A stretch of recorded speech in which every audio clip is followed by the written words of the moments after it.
रामलला परिसर का आकार आयताकार करके दूर होगी वास्तु दोष की समस्या।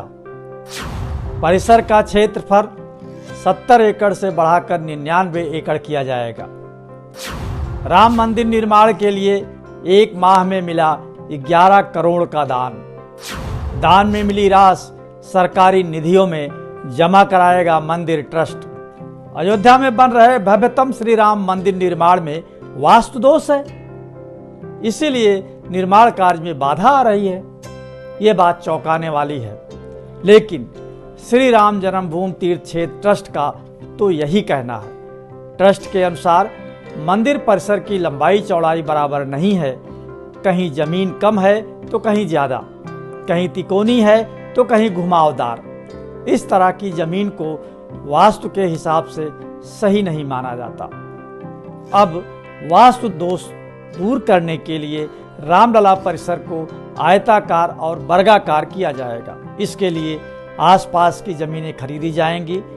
वास्तु दोष खत्म करने के लिए ट्रस्ट और किन योजनाओं पर काम कर रहा है, ये जानने के लिए देखते रहें राम मंदिर का निर्माण।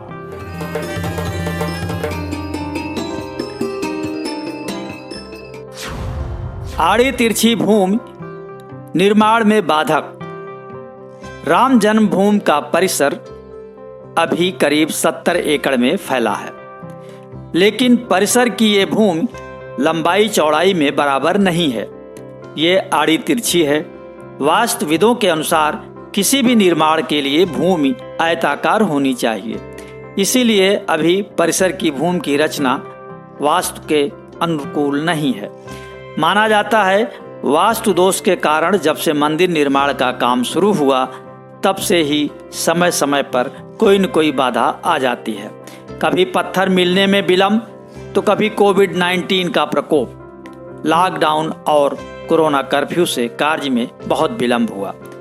इस बीच बेमौसम बारिश ने भी काफी नुकसान पहुंचाया।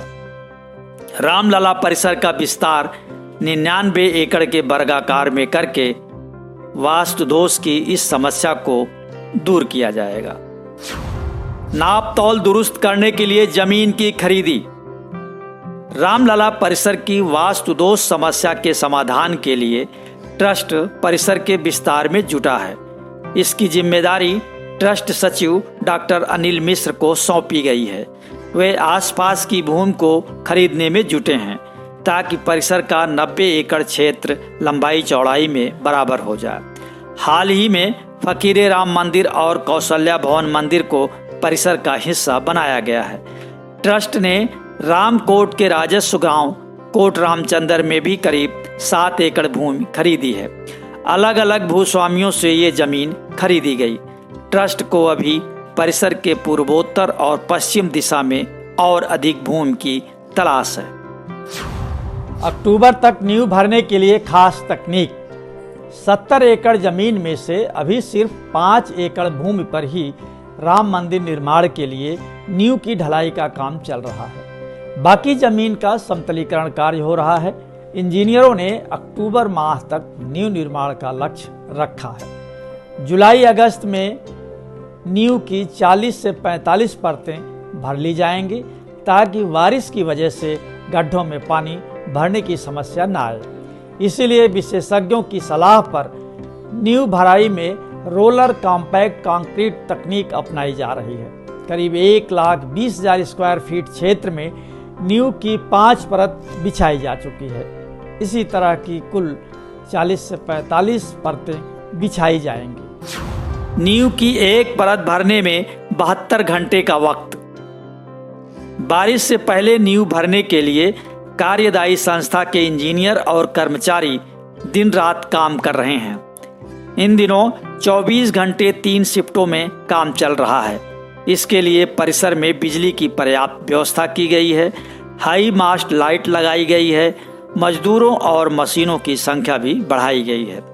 इसके बाद अब नींव की एक परत बनाकर रोलर से उसे कॉम्पैक्ट करने में 72 घंटे का समय लग रहा है, जबकि शुरुआत में नींव की 4 परत बनाने में ही करीब 2 महीने का वक्त लग गया था। इन दिनों मंदिर परिसर के ग्राउंड इम्प्रूवमेंट का काम चल रहा है। इसके लिए जेसीबी मशीनों और रोलर को लगाया गया है।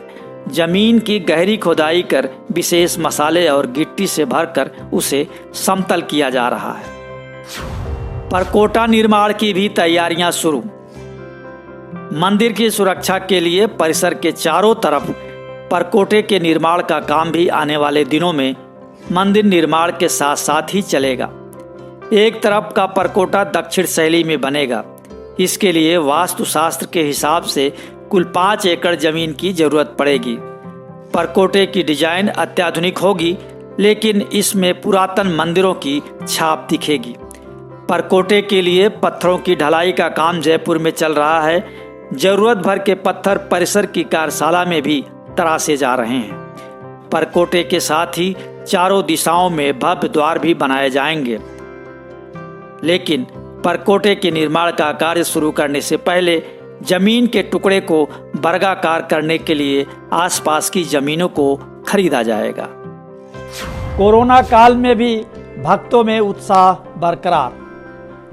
कोरोना काल के कठिनतम दौर में भी राम भक्तों में उत्साह बरकरार है। लोग दिल खोलकर निधि समर्पित कर रहे हैं। मई माह में कुल 11 करोड़ से अधिक राशि दान में मिली।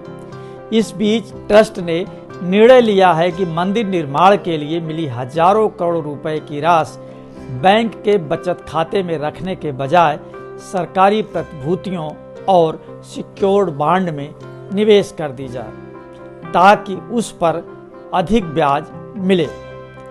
ट्रस्ट कोषाध्यक्ष गोविंद देवगिरी का कहना है कि दैनंदिन कार्यों के लिए ही राशि बैंक के खाते में रखी जाएगी। मंदिर निर्माण से जुड़ी इसी तरह की अन्य गतिविधियों को जानने के लिए देखते रहें राम मंदिर का निर्माण। आपको ये शो पसंद आया तो लाइक करें, शेयर करें और हाँ, कमेंट बॉक्स में अपनी राय जरूर लिखें।